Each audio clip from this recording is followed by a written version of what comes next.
Welcome to the Parts Girl podcast. I'm very excited to be interviewing Russell Hill. Welcome, Russell. Hello, Kaylee. Hello, everybody out there. How's everybody doing today?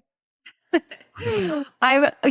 doesn't I know you, so I've interviewed you so many times, and now we get to really dive deep into you and what you guys are doing. So I'm excited.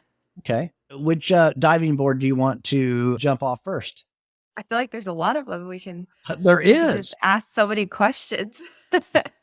Well, I know. Okay, so we met. Gosh, it's been about 2 years now. And Russell's with Fixed Ops Marketing. You're one of the co-founders. I forgot to say that. I always forget to say where people are Yes. No. with. And so yeah, it's probably been about 2, maybe 3 years, maybe Three. longer. I don't know. At least 3. It was during At the height of least. COVID. Yeah. Yeah. So if my daughter's 4, yeah, that would make sense. Okay. So I remember learning about you, and the first thing you always talked about, you were a front end variable person on the fixed Yes. side now. I kind of want to attack that a little bit, and how was that?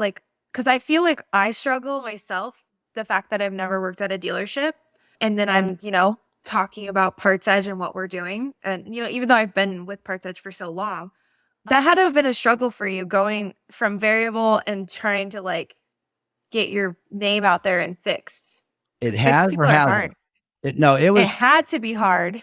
It was. Yeah. It was. So let me tell you my origin story, okay?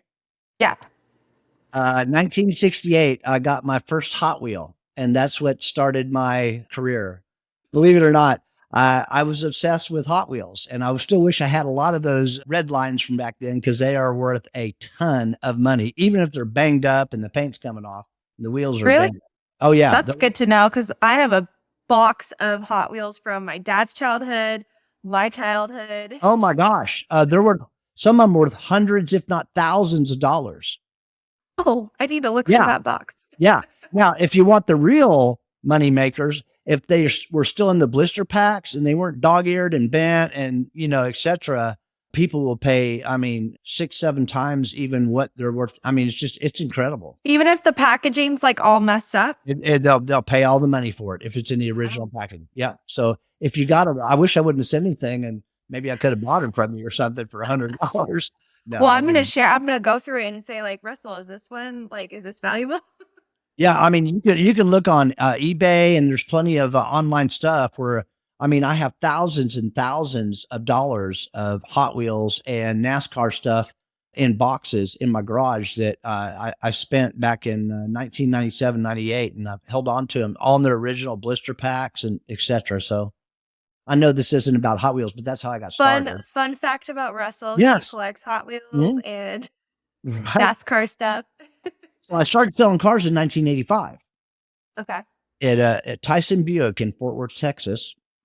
And for the next 16 years, I worked my way up, worked at multiple franchises. I think one of the best organizations I ever worked for was the Van Tuyl organization, which is now known as Berkshire Hathaway. It was the most profitable privately held automotive group in the world. And I understand why Warren Buffett bought it, because they are.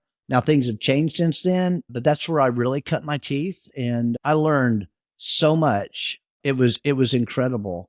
And when there's a connection with people that work for Van Tuyl, particularly if you worked for them for years, they know that you know certain things, because there's no way you can make it. I'll give you an example. Okay. I worked for a very profitable Toyota store in Richardson, Texas. And I was at Toyota of Dallas at the time, and the go-to place to work, this is 1990, 91, the go-to place to work was Toyota of Richardson. And everybody and their grandmother, and probably their grandfather too, would like to have worked there. It was a machine. Well, I wanted to work there as well. And there's another story behind that. We can talk about that another time. So I showed up to do an interview because there was a few slots open, and you'll understand why in just a minute as well. And the general sales manager didn't even want to talk to me about my history or anything else. Then there was people bustling all over the place. And there was a Toyota Corolla, I remember, on the showroom floor. And he said, all I want you to do is do a 6-point walk around. That's what they call it, a 6-point walk around. And talk about the features, advantage, benefits, and build a relationship with me. And I did. and he hired me on the spot. And I worked Wait, there. I have a question. Yeah. Did you already know about the Toyota? Like, did you do research, or did you just kind of like figure it out? You BS'd it. No, Like, because I came from another Toyota store. So I so already you knew. knew, yeah. Right. Exactly. But he just Okay. wanted to see my selling style and how I interacted and eye contact and body language, voice inflection and all that stuff. So anyway, hired me on the spot. And this was a place back then, and some of you out there will know exactly what I'm talking about. If you're working with a customer and that customer leaves and walks out the door without you touching the desk and letting the sales manager know about it, you got one warning. The next time was pack your box, you're down the road. They could not leave unless you had to figure out a way that, hey, like for example, Katie, listen, I understand you're fact finding, getting information. Look, I'm that way too. A lot of my customers that way. I get it. But I know a part of your decision-making process that interest rates, rebates, availability, and things like that are important to your decision-making process, correct? And of course, they're going to say yes. I said, hold on just a minute. Let me go get you your brochure and find out a little bit more information so you can take with you and talk to your wife or whoever, or you talk to your husband, whatever. And then I would touch the desk. And the desk would come out and I would introduce them as just another person in case you show up and I'm not there. So that was really important. The second thing was that if you ever came to the desk to actually work a deal and you didn't have a commitment, I mean, I'm talking if you had a wedding ring, a checkbook, a watch, cash, it doesn't make any difference. You could not come to the sales tower to talk and to work a deal unless you had a commitment. And if you didn't, they would walk right back out there with you and you would introduce them to the customer so they could find out what the situation was. That was, they don't do that today. No. Mm-mm. Well, yeah, they don't do that today. So I continued to work my way. This is the end of 1999. I was running, I was a general manager of a Chrysler Plymouth Jeep franchise. And I decided that after all that time, and there was a lot of reasons for me wanting to leave. And we know a lot of people that want to get out of the car business and try something different because the money and the draw is, I mean, the draw to the business itself and what happens and the excitement, it kind of draws you back in. But I made it a point to walk away from it. I was using a company called Car Research. They did unsold follow-up interviews. So everybody back then had an uplog. You logged everybody and the status of what went on. Then you would write fax. For some you don't even know what a fax. You would fax it over to this company. I know what that is. Okay, good.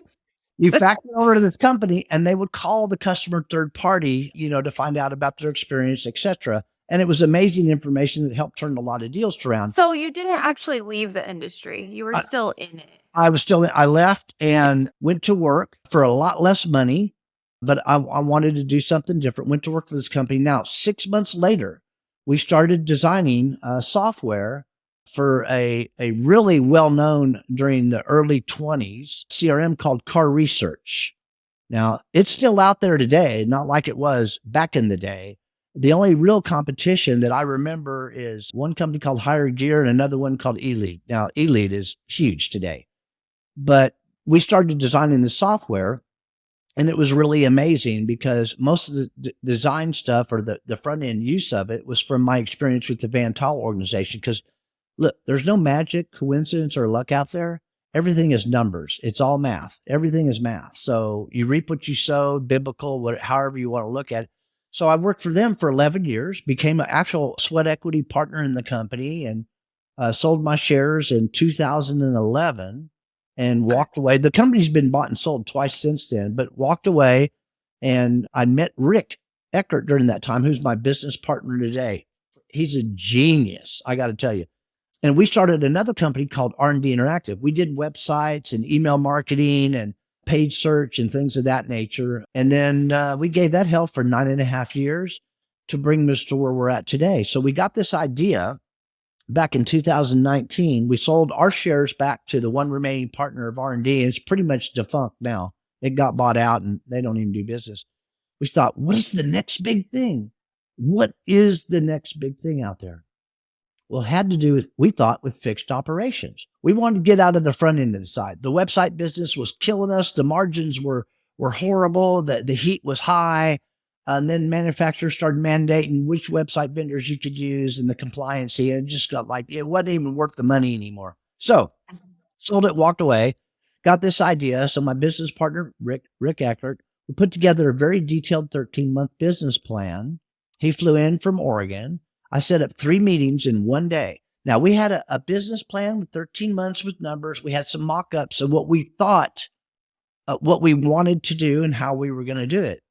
So I set up 3 meetings. We got to the first meeting. I presented, this PowerPoint and with mock-ups, et cetera, along with another business partner, Bob Charbonneau. A lot of people don't know him. A lot of people do know, probably more know him. Anyway, he's a silent partner. Then we went to the second interview. I'm not going to tell you about that one.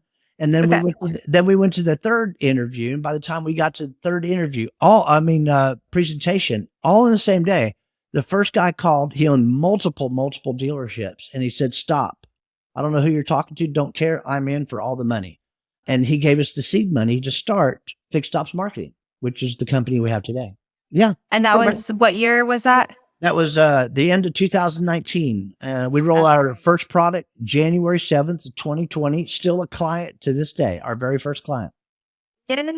Yeah. So, okay, what I want to know is, why did you, what's my question? So coming from variable, right, and then seeing the opportunity in fixed, like why, or what? Because you have this outside perspective. So what did you see? What did it feel like? How did you like? Well, fixed ops people are a different breed. The men and women in fixed ops are different. Everything is about relationships. So if people like you, trust you, they believe you, they'll buy from you. So why this? Well, we knew from our previous company about the headaches with websites, right? Because we built websites. Okay. Yeah. We also knew that 80 to 85%, even to today, all general managers grew up on the variable side. They surround themselves with people like Ed Roberts and Joe Chambers and Derek Howdy. Right. And many more, Dave Foys and Corey Smith and Michael Barrett. I mean, there's a ton of them out there. They're like the best of the best in the industry. And so a month after we rolled our product out, COVID hit, right? Yeah. And like every sales department in the world shut down, but service was essential, right? So the next thing I know, there's this thing called Fixed Ops Mastermind I find out about from Dave Foy. And that's where I really cut my teeth. I'm not an expert. I know enough about fixed because I was a general manager and I oversaw, that kind of stuff. But I'm not naive to know that when I don't know something, particularly with people like the ones I just mentioned, when they say something, maybe they're saying it on purpose just to see if I know what I know or if I know really what I'm talking about. When it comes to marketing, I know what I'm talking about. When it comes to fixed operations, I know enough to be dangerous. So I got involved with this mastermind. That's where I met Dave Foy and Michael Barrett and Ed Roberts and stuff. And what I realized every week when these meetings were going on, now Zoom became bigger and bigger and bigger and bigger, right? Gobbled up everything. Everybody was on lockdown, right? So we're talking. I see these vendors. It was huge. There's a lot of people on there. Vendors are coming and going all the time. I'm a vendor, right? And so we're talking one day on the show. And a lot of these vendors come in for the quick kill, right? They want to come in. They want to find out who's there. They want to start emailing them and trying to do business. Everybody's business was failing, right? Everybody wanted to maintain business flow. And Ed Roberts, I think it was Ed Roberts that said something to me. He said, Russell, you've never really talked about what you do. We know what you do briefly. You told us about your company. Let me tell you something. Just hang in there. Keep showing up every week. These people come and these people go. We all get it. We all know it. The fixed ops people are a close-knit people. They're a different breed of people. When they accept you, they will open up all kinds of doors for you and promote you and everything else. But we have to understand that you come with character and integrity and you're the real thing and you genuinely care about what you're doing. You're not just looking for the quick sale. And that was, now I'm in so many of these things, it's not even funny. Yeah, you are. So that's amazing. I think that's what we have to do as an industry to grow. And I think that's what we've learned. There's my bug. Thank you. I think those are limited edition because I don't have anymore, and I don't know if I'm Well, going I'm to a order limited more. guy. Oh, So they well, might be the Hot Wheels in like 20 years. The that's right. special. Might be. Yeah, because you're going to go mainstream. You already are mainstream. You're going to go big time. They say, hey, do you remember the first one? The first of anything, hang on to it because you never know, right? That's true. That's what they say. Besides Yeah. Beanie Babies, I don't think Beanie Yeah. Babies ever made anything. Well, I don't know. I got a few of those from the McDonald's version of the 4 that they released Oh, many years ago. I collect stuff like that. I don't want to see your garage. Okay. But going back to that, I think that's incredible because you are a marketing person. You are, and I think that's why you saw the opportunity with Fix Yes. because that's always been such a struggle with the website and the Fix Ops people never really got involved in the websites. It was just No. always the GM. Yeah, It's still kind of that way, right? it is. We're not marketing people. So even though we had this idea, here's what still exists today. If you can find service parts or accessory specials, offers, or coupons, no specials at this time under construction, check back later. Static images a customer can't do anything with, or a handful of coupons. Even to this day, I still see, Kaylee, people representation of scissors cutting out a I dotted line know. around. Are you kidding me? This is the 21st century. And this is what we're trying to affect because 99% of people are coming to a website for one of 4 reasons: new, used, parts, or service. All 4 of your profit centers are located there. They got everything they need on the front end, on the variable side, with new and used. But what I just described is still what happens today on the fixed side. It's horrible. And then we go from there and there and there. So, Yeah, I think that a lot of the fixed operations, like they have ideas of what they want to accomplish, but then they don't have the time or the resources to actually implement exactly. that because it's all sales oriented. It's Right. not fixed. So it just Or doesn't happen. they don't have time either. I'll give Yeah. you I mean, a lot of our stuff, I mean, there is a managed portion, but there's nothing for the dealer to really do. I used to call them until like in the last week, performance managers that have regularly scheduled monthly check-ins. I'm calling them strategic managers or strategy managers now because of what we actually do with them. It only lasts about 15 or 20 minutes, but our stuff works. Instead of somebody sitting down and saying, okay, Kaylee, I need 5 or 6 coupons with pricing or dollar amounts or percentages off and what you want to say and how long you want it to run. It's like, I don't have time for that. Right. And then you see what you say even today, and they're not marketing people anyway. They're handling technician problems, advisor problems, parts problems, reporting, other vendors, heat cases, meetings with the general manager. I mean, they don't have time to do anything. They all know it's important, but they really don't know what to do. So we solve that challenge for them. Oh, that's great. Well, and then you still see like ads in papers sometimes about with dealers. I know in my community I see them. And it's funny actually because I think a lot of people know my husband's in parts and service, and he'll see the ad for like the oil, all the discounts or whatever, and he's like, "I didn't approve this. Like, how is this in here? I Well, didn't even know this was going out." well, there's another disconnect, and that adds to the perception of a breakdown with the customer. So Oh, here's another reason we got into the business. Everybody's going to know this. NADA says, Kaylee, for every single franchise dealer, there are 16 non-franchise entities salivating, lying in wait. Pep Boys, Goodyear, Firestone, Costco, Walmart, Sam's, Jiffy Lubes, National Tire and Battery, Christian. I mean, you name it, they're everywhere. We've done yeah. it to ourselves. So we wanted to send a new message through video content. I'm not here to really talk. I mean, I want to talk about it, but I Yeah, want to you're get here to in. talk about it. Let's talk Yeah. about it. Well, so over 80% of all consumer consumption day is video based. People want to watch videos. Now I learned this right in the height of COVID. So I'll do these honeydew projects on the weekend around the house. Now I know what I'm fixing to say hasn't affected anybody else out there like this, but so I'm going to do something I think is going to be very, very simple. Right. And so I go to Lowe's and get this part. It's the wrong part. I go back to Lowe's. I come back home. I don't have the right tool and the part needs something else to go with it. So I go back. I'm talking 5 or 6 trips to Lowe's. It's an all day thing for a $15 part on a commode or something like that, right? A toilet. Now, so I go to YouTube now. There's nothing I can't do. And most of the time, I only have to go one time to Lowe's to get what I need, because I go online after I watch YouTube to make sure they have the part I'm looking for and or the tools or gaskets or whatever before I actually even go there. You can just click in stock or in store, right? So we wanted to affect the same thing, but we wanted to educate consumers in a way they've never been educated. All you see is a static coupon. It's like some people I still hear today, well, we don't want to put price loser coupons on there, etc. Well, nobody's asking you to do that. All you're really doing is competing with the Jiffy Lubes and everybody else. I get that. How about the better job we do at building value, the less objection there is to price? You don't have to cheap or anything. The connotation that's associated with offers or specials or coupons means I'm going to save something and get something out of it.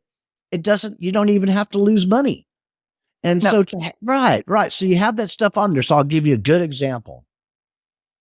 Discount tires. See, the two biggest defection points in service departments, although there are many contributing factors, I'm going to focus on two: oil changes and tires. Dealerships are into the tire game in a big way today that they never were before. Why is that? Well, that's the single largest purchase that they're going to make during the warranty period. If you don't sell them, somebody else is. And then if they buy tires from you, well, you own them past the warranty period. It's the long game, right? Because they're going to continue to come back and service from you. But we trained them over the last 20 years to go to Discount Tire. There's 1,600 franchises out there. Hey, I can get them cheaper there. Well, no, that's not true. You can't. Everybody gets their tires from the same place, quite honestly. They have hot shipments. Even the tires I get from my car, they still have to ship them because they don't even keep them in stock because they're staggered. So I have a different size on the front versus a different size on the back. So where was I going with all that? Is that, where are you going? Well, so with Discount Tire, they do a phenomenal job with tires, rims, and wiper blades, but that's where it ends. Nobody is better equipped to handle any and all major repairs or recommended maintenance than your franchise dealer. Nobody. So we educate consumers so they start to understand that. And we want to affect repeat, referral, and retention. Those people buy tires. 67% of those people will stay on with past the warranty period, and they will buy a new or pre-owned vehicle from you. If you don't, yeah. And I think what you guys are creating is that education, because I think a lot of consumers don't realize all the maintenance and the value in the maintenance of their vehicles, because I think we're in the industry, so we just assume that because we know we need to maintain. But there's so many people out there that don't realize how important it is to maintain your vehicle more than just an oil change. So it's a lot cheaper to do recommended maintenance than it is to pay for major repairs. Exactly. And that's part of the education. Well, so in lieu of all this, I believe there's a paradigm shift taking place in fixed operations. Transparency is very, very important. Very important. So now we know there's UVI and Traction and many other companies, Hunter, where as soon as you drive across the threshold, they know the wear and tear on your tire, if it's properly inflated, etc. And it also takes videos so you can see the condition of the car. Okay, that's transparency. You have an immediate talking point when you come out, which we hope you say, hello, my name is Russell Hill and your name is? We hope you at least start there, right? Because it's all about relationships. But then it goes up on the rack, and now we have video MPIs. So if you're talking to me about my car needing brakes 5 years ago, I'm going to be skeptical. Oh, you're just trying to sell me brakes. But if I see it on the rack in a video, okay, and that they're worn and the rotors are scorched and they need to be turned, I get it. Well, then that's transparent. Well, then talking about pricing. Oh, I can get it cheaper at Pep Boys down the street. Well, then you got companies, which I love, like Repair Pal is one, a big one that I certainly recommend and promote, but about price transparency, because they got started on the independent side. So they have all the information pertinent to your area, what everybody is charging for the exact same service. You're not high, you're not low, you're right in the middle. That's transparent. So we're going to go a step further from that. This is happening right now. People are starting to install and to gravitate towards those things. Pickup and delivery, pickup and drop off. Huge thing, not just COVID. COVID set a precedent. This is big. So think about it. If you're doing a pickup and drop off, this is what's going to happen the next 2 or 3 years. Somebody's taking pictures of the inside and outside, doing a walk around of the car, right? For transparency with the customer, dings and, stuff like that happen, right? They know the mileage of the car. They know the condition of the inside. They know condition outside, the tire wear and tear, and they know the maintenance history. Now you can talk to them about trading in and trading up and put them on a follow-up schedule. Or how about mobile service? Huge today. I got to tell you, people are really clamoring. Everybody out there can't wait to get to the dealership to sit in the lounge area. No. So No. they'll pay extra for mobile service. Now, these are some of the things that's going on. BDCs like Wendy and Martha and many other people. Huge thing. If it's ran right, taking over 38% of all calls are dropped in service. All you're doing is ticking customers off. So if you start with the first place they're going to go, which is their online experience, with our stuff, it's a 10. And then it quickly goes to 2 afterwards. So with the things I just told you about, a lot of you out there are incorporating, you're already doing some of these things, and you're getting more and more into the game. This is the future of fixed operations because the retention starts at 7 to 12 months. Now, that's when people start defecting. Now, depending on who you talk to around the country, 7 out of 10 customers are history at the end of the warranty period. You've lost them because of some of or a combination of these things I just talked about. Well, and I think, oh gosh, there's so many questions when you're talking. I need to be better at writing them down. No, I think that you're spot on because we want convenience. We're going to pay more for convenience. None of us have time and we need to get better at it. And I think we're all making those moves to do it. It's just all working together to make it happen because there's, like you had mentioned, all the different, I don't want to call them silo departments but there's different, within the operations because you're trying to get the BDCs to communicate, the websites to communicate, the marketing, all of it together to communicate. So I think that is what we're doing.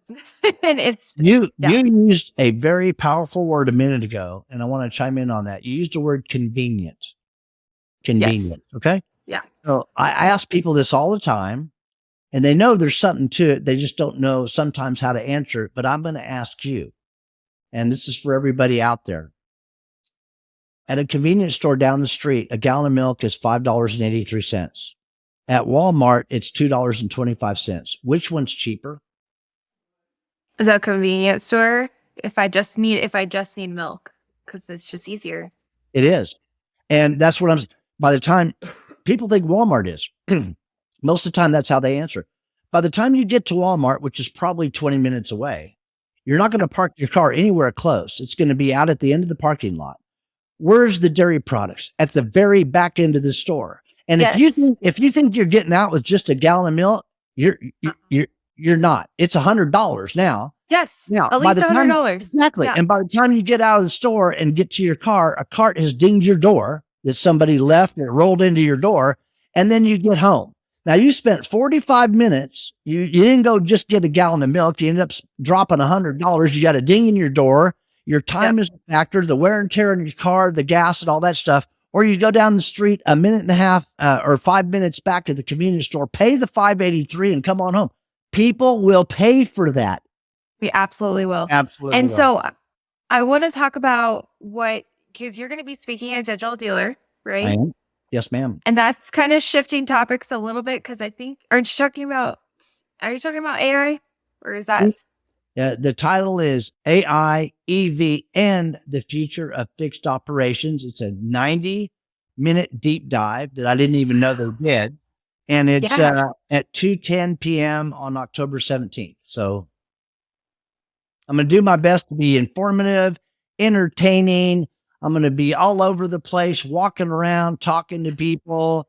And, but I'm moving towards, fixed operations and how all this affects, which EV is a potential and will be, if it's played right, an opportunity because the non-franchise entities, Kaylee, cannot do what a franchise dealer can do. So this is an opportunity to get that business back, because those people that have an electric vehicle also have a couple of ICE vehicles too. So Yeah. this is going to be really big. The next three years for fixed operations is like, not like this, not like huge, huge. This seems.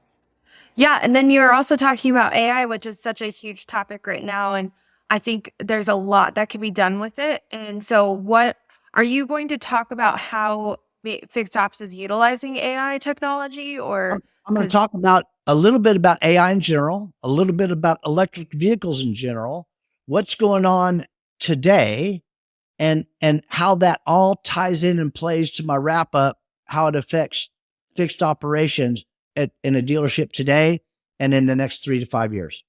Huge, okay, that's going huge. to be really informative. Ask me how much I know about that stuff. How much do you know? I don't know a damn thing. No, I've been really fortunate because I've done 2 speaking sessions at the last 2 digital dealers on a regular workshop. One was on electric vehicles and the other Yep. was on AI. So now I get both of them to tie in. So, but I got to tell you, I get real anal, and Charity. I want to shout out to Charity. Okay. I take it every moment I possibly can. Yes, we have a very successful podcast called WTF, which is what the fixed ops. We have the Fixed Ops Institute, which is a quarterly thing that comes out on a forum for higher learning for fixed operations. We're going to be doing a lot of really cool rebranding stuff up and coming. But Charity, I just show up, Kaylee. I just show up. Charity, Charity is phenomenal as the chief marketing officer in our company, and the work that she does. And I know now, doing an hour-long pre-recorded podcast is one thing. Editing it into 30-second to 3-minute shorts and creating 20 to 24, that's another story, Yes, it is. So shout out to you, Charity. Thank you for all you do. Yeah, that's a lot of hard work. I learned early on that I did not want to do that. So Right? I give her massive credit for still continuing to do that for you guys. And I think you guys do a great job. It also shows too, because you guys know marketing. You're Yeah. doing it within your company, and Yes. then you're also doing it for dealerships. So Yes. it's incredible. You're changing our the game. Yeah, our branding and awareness is off the charts. We're everywhere. Every single day stuff comes out, and more people. I mean, I bumped into people at NADA or Digital Dealer. They say, "Hey, Russell," and I turned around and said, "Well, hey, who are you?" Or because sometimes I recognize people and interact with people, but when I see them out of the element, I need a reference point. So anyway, this happened. Yeah. Particularly one that comes to mind is Leonard Leonard Buckles. Great. Yes. Phenomenal. Leo, yeah. Phenomenal. Right. So he, I think it was at Digital Dealer. He said, "Hey, Russell." And I said, "Hey," I said, "You look familiar." And so, he said his name, etc. I said, "Hey," he said, "Yeah, I just wanted to tell you that, man, your WTF is off the charts. Thank you very much for what you're doing for our industry." "Oh, well, thank you very much." And I've had people reach out and want to find out more about what we do as business because of the things and the people we interact with. So Yeah. it's great. I love this business. I particularly love the parts girl and Kaylee Felio. Thanks. You're amazing. You're making waves. You're changing a lot of things out there. You're a woman in the industry, which is more and more women are coming into the industry, to be joined by you or somebody like Charity. And I think we have right at 50-50 women versus men in our company. We have 25 employees now. We have no brick and mortar, which is really great because of technology. I mean, we're a technology company, for heaven's sakes. But people think we're a marketing company. I want to say this real quick. Yes, say it. The challenge that we have had when you say fixed ops marketing, people have a reference point to that. And sometimes it's difficult to get in front of the right person because they discount it right away because they put you in a category of direct mail or email marketing. I was just going to say, they probably think you're like direct mail or email marketing. Exactly. Yeah. So now, for those of you out there, think about the phones that everybody had in 2006. Okay. They had Palm Pilots, they had Blackberries, but the smaller the phone, the better. Most people had a small flip phone, or something like that. So imagine this is the iPhone back in 2006, and you're trying to explain it to somebody a year before it's released in 2007. It revolutionized the world. How would you explain that? There's no reference point. There's no way to say, wow. So we're going through a little rebranding thing because we're not just a marketing company. We do it all. We are the fixed ops solution. So we cover video content. We have experts in the field. We do paid search. We do SEO. We do consulting. We do email. We do a lot. We really do Yeah. a lot. So we're rebranding ourselves. So, Oh, that's exciting. I can't Yeah. wait to see what that looks like. Because I think what you guys have created is really well, Thank you. But yeah. some people, But I I'm do gonna- get your point. Yeah. So I'm going to use, I don't know how many, let's use Penske, for example. Let's say they have 165 stores. We built it as a technology company first, the marketing arm of it second. Now we've added and added and added and added. But so let's say there's 165 dealerships. I don't care how many different website companies they use within the Penske organization, probably a lot of them. But let's say Penske corporate has a core 5 or 6 coupons that they would like every single month to roll out to all 165 stores. Okay. It's drain damage. We can do it with a click of a button in 2 minutes and push all that to 165 stores. That's how powerful our technology company is, because we are a technology company.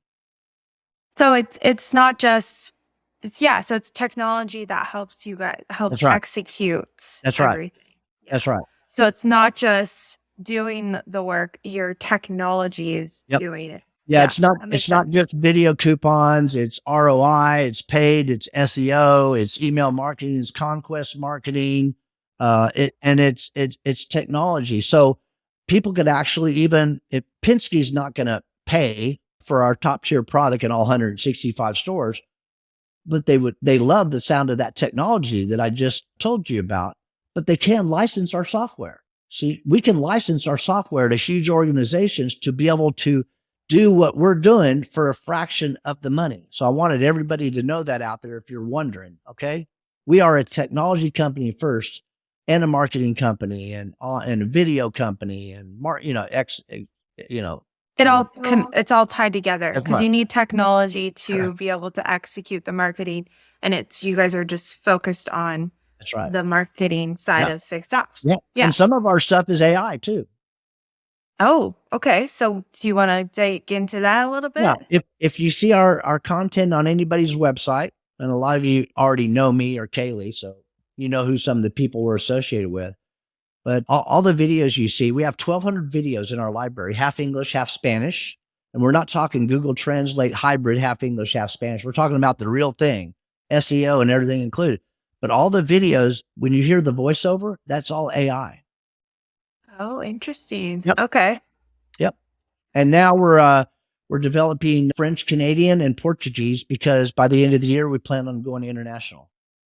Oh, good for you guys. Yeah. I Yeah. think that's huge. And I think AI is perfectly capable of that's the way to use the technology for that. What do you think of AI, Kaylee? That's a good question. I've really been enjoying it on in a marketing aspect. I haven't really used it in some ways that other people may be using it, but it helps me kind of come up with things because it's not actually generating what I need because it's not really me, but it's giving me ideas to elaborate on, if that makes sense. It's great. I recommend everybody spend at least a few minutes a day. If you spend 15 minutes a day just getting to know how it works and how you can utilize it, in 1 year, that's 96 hours. You'd be in the top 5% worldwide of people that know you would know more about AI than anybody else. I'm going to give you a good example. So ChatGPT, everybody talks about ChatGPT. It just came out in December last year. Bard came out in February of this year. Have you heard of Bard? No. It's Google's version of ChatGPT. ChatGPT only has information up to 2021. Bard is current, but you must really be careful. And let me throw this at you. Bard, which is Google's version of Bing's OpenAI, ChatGPT, etc., is the microprocessors are 100,000 times faster than the human brain. Not 1,000, not 100,000 times faster. In 3 months, Bard with Google almost combed the entire internet in 3 months. That's staggering. I can't even fathom that. But I'm going to use a term because I'm just on a roll right now, and I know we got to stop, called hallucinations. Have you ever heard of the term hallucinations? Well, in like a human, yeah, Yeah, like, hallucinations. Yeah. Hallucinogenics, that kind of stuff. No, I'm not talking Yeah. about all kind of hallucinations. So these chats, you have to be really careful. So I remember seeing the segment about 3 months ago with Scott Pelley on 60 Minutes with Sundar Pichai, who's the CEO of Google, talking about Bard, right? Getting it out there in a big way a month after it came out. So he asked Bard to write, an essay on economics. Just write an essay on economics. That was it. And it was all done live on 60 Minutes in seconds. The most well-articulated bullet points, books, names, references, everything it's like, wow, pages and pages, right? And at that moment, they started referencing those books and those authors, and they did not exist. Bard made them up. That's called a hallucination. Yeah. So be careful. Make sure you check that stuff. Go to Bing, go to Google, and quack, quack, duck, duck, or whatever. Well, I mean, that's what you learned in school when you were researching an article to write. You took and you had to fact check it because some of the things were made up. So it's no different. It's just coming at you a lot faster. Great parallel, Kaylee. That was a great analogy. Yes, you should fact check it. Yeah, and I know we kind of went down the wormhole, but all this stuff we did. That's okay. And fortunes are going to be made. Let me give you something. AI is going to be a $17 trillion industry in the next 7 years. $17 trillion. It will affect every single person on the planet by 2030 in some way, form, or fashion. Most of them are not going to be eliminating jobs. There will be jobs lost, but most of them will not. They're going to be able to be assistants with AI and robotics to their job descriptions. They'll have the same job, but the description on how they implement and do their job will change because of AI and robotics. And I believe it. That's where I'm going to leave it. That's where we're going to drop it. Okay. No, I believe that completely. And I think it's going to be how we use it. It's not going to replace, it's going to really enhance and just take us further into the future. And we might be like the Jetsons, maybe. We already are. Yeah, we already are. Yeah. I love the Jetsons. Yeah. So with that, is there anything that you wanted to bring up or talk about that I didn't ask you, or how do you? No, I mean, no, it was kind of just having fun and unscripted, and I like it that way. Maybe another time we can talk about, other things I like talking about. I know you do too. Most people that know you tend to know that you're somewhat vulnerable and you put yourself out there. And I think that's admirable. And more people should do that, to just be real and authentic. And you are real and authentic. And we all are humbled and honored to participate in any way we can with Kaylee. Okay.